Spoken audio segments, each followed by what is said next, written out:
Okay, we're back. Yeah. Sorry, this was lasting a little bit longer than I anticipated. Apparently, when videoing things on YouTube from your phone, there's a cutoff.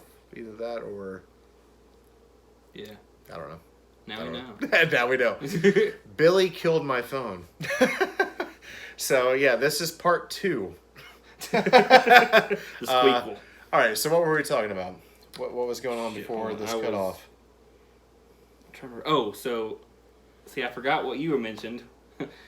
Remind us in the comments in the first one. But I was about to lay down the fact, which is kind of odd because I felt like this one was kind of. I thought it was fairly bloody. Apparently, Glenn Morgan and the Weinstein brothers, Harvey and Bob, reportedly clashed a lot between making it gorier, to which Morgan did not want to. Okay. So it I kind don't. I thought it was pretty bloody as is. Like, I mean, hell, if my eyeball gets like ripped out, like you I can think see it. Yeah, I mean, I think certain scenes. Yeah, that's a really good point to bring up. There were a couple. I mean, I personally wouldn't really necessarily consider this to be like a superly over gory movie. I thought there was a really cool scene towards the beginning when Billy had dressed up as Santa, was escaping the institution, Right. and it just kind of alluded to the fact that he like smashed someone on the head, and there's like Yeah, a big it's true. splatter of blood. That was fun. The eyeball stuff definitely is, in my opinion, more gory than you would expect Like this that movie to go second to. kill when he like put the thing over the girl's head and like stabbed her a bunch and then like ripped the socket like right. Yeah, yeah. Yeah. That fucking. No, you're. I mean, But I, other than I that, guess though, it's you're really, right. I guess there's really no right or wrong answer to that. Like I guess it just depends on, because there's definitely some disgusting stuff to see. But as far as like, we associate gore with like a lot of like blood and stuff. There's really not a tremendous amount of blood in this movie. There's just kind of some fucked up things, like you said, with the eyeballs and. I guess I'm wondering too. Like, did you really think that's what would save this movie? Yeah. Right. Right. See, yeah. I thought it was a weird fact.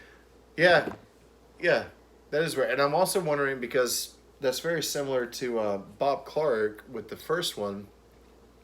Well, one qualm that I know you and I had with this one, with the 2006 one, was the caller, like Billy on the phone. Right. The voice was not nearly as Oh my menacing God. as it was in the original. So what I was starting to get at was apparently the not the directors, I'm sorry, the studios who were wanting to put out the original one, they thought that they were kind of pushing it too far with the phone calls in the original, and Bob Clark and stuff were like, yeah, we need to push it actually even further. Yeah. That's why they wanted to drop those, the cunts and like all that other good stuff.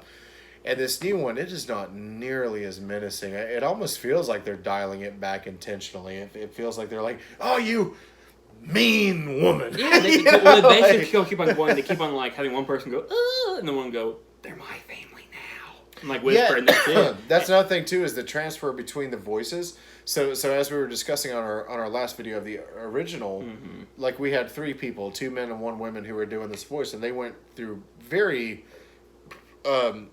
creative outlets to make And they're this all this voice terrifying. Yeah, and in this one, it just sounds just. Again, it feels like they are trying to give that even a story too. Because now, like, you realize there's 2 of them, so that's how you hear 2 different kinds of voices, and also, like, that's how, yeah, like, that's how you You're hear right. it. Yeah. They couldn't just let the original, like the psychosis of, like, holy shit, that's one person, sound like 2 different people making those awful sounds. Mm-hmm. And again, like, in those, in the original, they, of course, mentioned Billy and Agnes, but again, you're kind of like, who are these people? This is weird. And then, like, again, I think they took the whole eye scene and like the random names and the phone calls and go, oh, let's make a story off just those 2 things. Yeah. But make it about a yellow kid getting raped by his mom. Like that's. Yeah. They really. I feel like this one could have done better if it just would have tried to be a. I don't know. The choices, just like you said, just do not make sense. No. I don't know if they felt like they could expand on since the okay, the original has its amount of charm because it is ambiguous. Like there is nothing like that is the charm of that fucking movie. Who is the killer? Yeah. And plus at that time frame, It's you know, the you first have of the its stuff kind. like with Ted Bundy and everything happening. Like Yeah. everything worked for it. I understand the want and the desire to make a remake for it, and I understand making an attempt to try to like separate yourself from it, but also pay homage. I just really feel like they were really it's the kind of movie that you watch and you look at it and you feel like there should be a checklist sitting beside you and you mark off every time you see something. Yes. It's just so formulaic and it's so formulaic that it turns you off. Yeah. Like I'm not saying you can't enjoy it if you're like 12 and wear a helmet. You might like it. But like I just I'm sorry, I don't mean to say, No. but I mean seriously, it's not a good movie at all. I don't even think it's like a good introductory horror movie for a teenager, or a kid. It's I not. feel like it is just, like if you like discussing film, I think it's a good outlet to watch Yeah. just so Here you we can are. tear it apart and be like, hey, this is how you don't make a fucking Yeah, how did movie. you get here? Yeah, like it's not. Yeah, Well, it's like not how you good. mentioned before, we watched the movie that this did really bad, which made Bob Clark want to make a sequel. Yeah, and Which then he- would have been, I feel like that would have been like, you know, it makes you wonder, A, why didn't Glenn, this director, get with the original? Yeah, you mentioned that during. Yeah, why? Yeah, Because then that could have happened. yeah. And then of course, they had just, like, and B, like, we didn't get that awesome sequel. R.I.P. Glenn. Not Glenn, sorry, Bob. Sorry. We don't speak of He's the other like, one's I name. didn't do a thing. Yeah. Well, apparently, yeah, wasn't he, like, going to work on the sequel and then, of course, He wanted passed? to, after the failure of this one, he wanted to work on, I guess what Wikipedia or whatever, you know, IMDb says is like he wanted to, since this one failed, the 2006 one failed, he wanted to work on an actual sequel Which to is, the film. Which is cool, but also, like, it makes me sad that, like, he wanted to do that. Oh, and again, I'm sure it would have been great with his hands on it, but, like, also it makes me sad that, like, this being so bad, it made him want to make a sequel when the original, I thought, ended perfectly. Like, you thought, okay, they got the killer, and then she's alone in the house, basically, and then, of course, that shot to the attic door moving and the phone calls, you're like, oh, shit, no, it's not over, and, like, just the, you know, No, absolutely. I thought it ended perfect. It's one of those, like, where you don't need to touch it anymore. Exactly. Yeah, No just, one needs just to touch leave this. it alone. And a lot of folks have, apparently, according to IMDb. But I think yeah, right.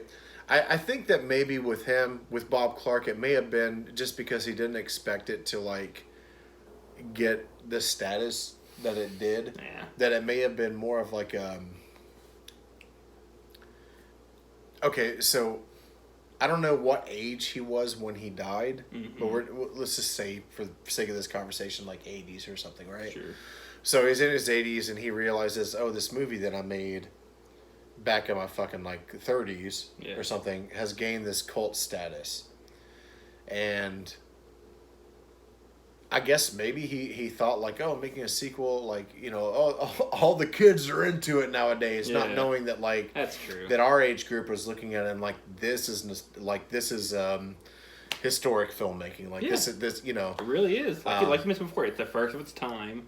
It's the first, like, horror. It's the first themed like holiday themed yeah. horror. It's ever. one of the Yeah. first that did the calls coming from inside the house. Mhm. And yeah, like, it's Yeah, perfect. no, absolutely. So, yeah, definitely. I guess we should give a rating.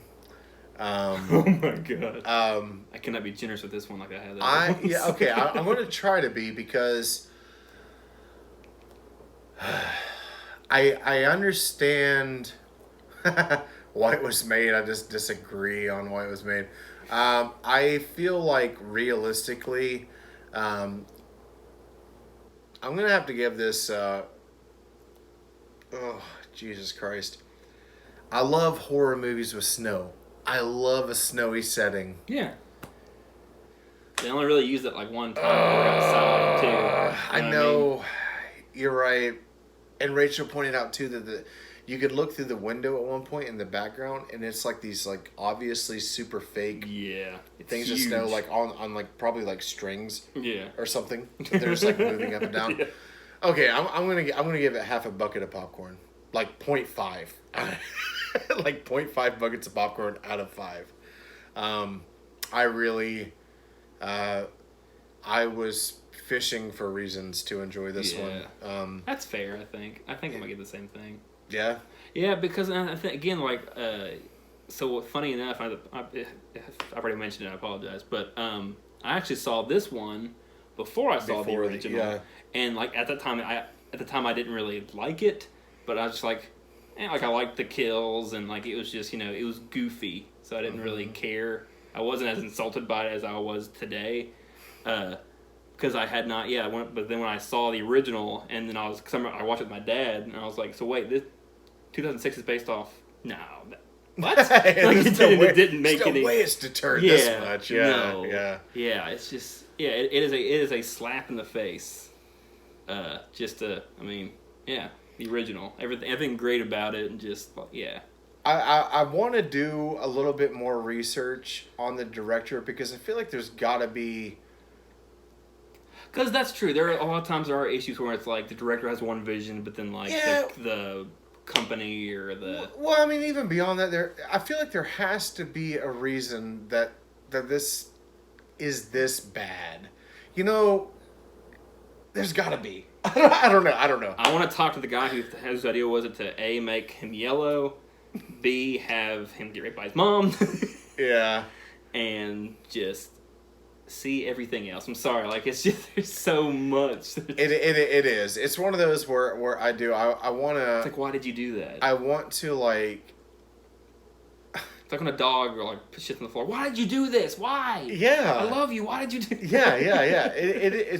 It's one of those things where like I appreciate any film that I watch for one reason or another, whether it be because of I learned something, or whether it be because of just like, I like watching people do what they're passionate about, you know, and you get a lot of that within like your kind of like more indie releases of horror, especially. But these ones, I look at it and I'm like, no, you were trying to make a buck, and you probably did, not as good of a buck as you wanted, but just terribly executed. Like we were talking about whenever we were watching this, like Scream. Yeah. Scream is like such a horror comedy franchise that is, in my opinion, I'm very happy to know that a lot of people from our generation like look at that franchise and like, oh, those are great movies, because they actually really are. They're not scary, but what they did is they made everything so self-aware in a time when everything was shifting. You know what I mean? Like we were starting to get, the internet was more relevant, smartphones were more relevant, and it was just kind of a change in climate. And you had this franchise that sort of like, it just, I really feel like it was like right place, right time. Yeah, they came out and they were like, oh man, you know, we can do this movie about how we all know horror movies are cliche and kind of silly, and we can capitalize on like how this works. The times are changing. It was just great, man. Right place, right time, and I feel like a lot of movie franchises could have worked with that. Honestly, I feel like us as horror fans would have bought into it and been okay with it. Like, oh, cool. You know, like we know this is a little bit hokey, but we're okay with it. And with this one, it just seemed like they were trying to get too serious and like. Oh God, yeah, so serious. Yeah, we're sisters. Just too. It's just too much. It's just too much, man. Yeah. Half a bucket. Just throw it away. I want to watch. I feel like it's almost like a challenge now. Oh. I want to watch all the rest of the ones. I don't know if I have enough strands of lights to hang myself with. Oh, so. no. You don't. Oh no. Well, yeah, because I saw a few on there were like just like shorts, like where they basically, I guess, like took ideas from the original and made like a little short. Okay. But yeah, there was a and I apologize, this is not the PC way to say it, but there is a black version of Black Christmas that I saw on IMDb. Which, I mean,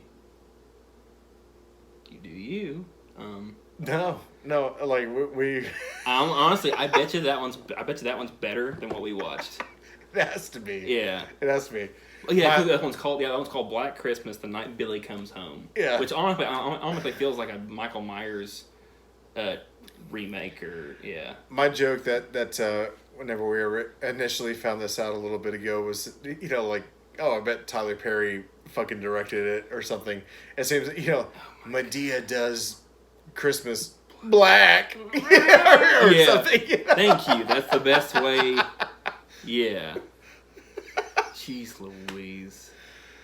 So yeah, I don't have much hope. Well, tell you what, like you said, I will watch the new Black Christmas 2019 edition. Comes out, I guess, like a couple of weeks now. I think we should all go to the theater and watch it. Yeah, I bet you it will be better than this. But I'm still. I mean, again, it's just like it just sucks. Like when something so good comes out and then like money starts talking and gets everyone wanting to just not even beat a dead horse, but just like take something beautiful and just like rip it apart. Sure, and sure. just use only bits and pieces for their own game. I don't. It just. Well, the last thing, because I know if we go any further into like what I'm about to say, then this is going to last 4 parts instead of 2. But I really do feel a resurgence in horror and actually like a new kind of playing field. Yeah. I feel like horror has sort of taken on this independent role and indie role. Mm-hmm. And when I say independent and indie, I mean actually like genre wise, which I know is sort of a bastardized way of saying things now, but like movies like The Witch with Robert Eggers and stuff, and movies like Ari Aster with Hereditary and everything. I love the direction that independent horror is going in now. Yeah. So I feel like horror is technically kind of thriving in a way. It's just not, what we're used to. No. It's a lot more artistic, I feel like. A lot more artistic and a lot more just award worthy. I feel like it's able to like create a creepiness in our world today. What I would like to see is a company be able to come along and stick with those tropes that have gotten generations like ours into the generations prior, as far as like practical effects and things like that, and like a lot of like monster stuff and it just kind of silly hokiness, but still like able to keep like a very tight-knit kind of a story throughout it. I would like to see a little bit more of that continue on. Anytime I see that now, I feel like it's like placed into movies like we were talking about the other day with like Poultrygeist and stuff like that, which there's nothing wrong with making an intentionally hokey horror movie, but I feel like this was not intentional. Yeah, exactly. And I feel like a lot of times whenever people do look at 80s and 70s and 60s and even like early 90s and stuff, they think of like, oh, these people were just doing these things and they thought they were great. No, there was this horror world has existed for many years prior. There was a vision at one point. And I feel like trying to make an intentionally hokey movie is just a really bad idea in today's times. It's never executed correctly. The last one that I've seen that actually worked out really well was Wolf Cop.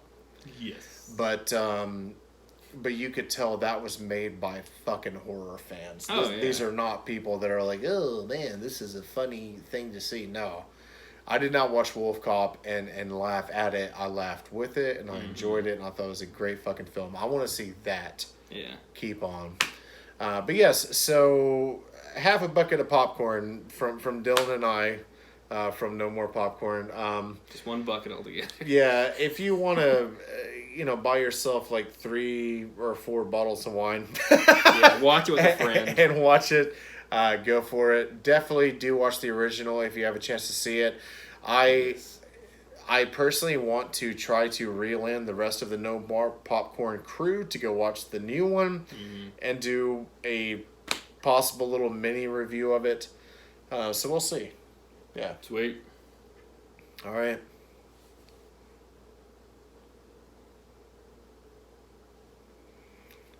One, two, three, four. I declare thumb war.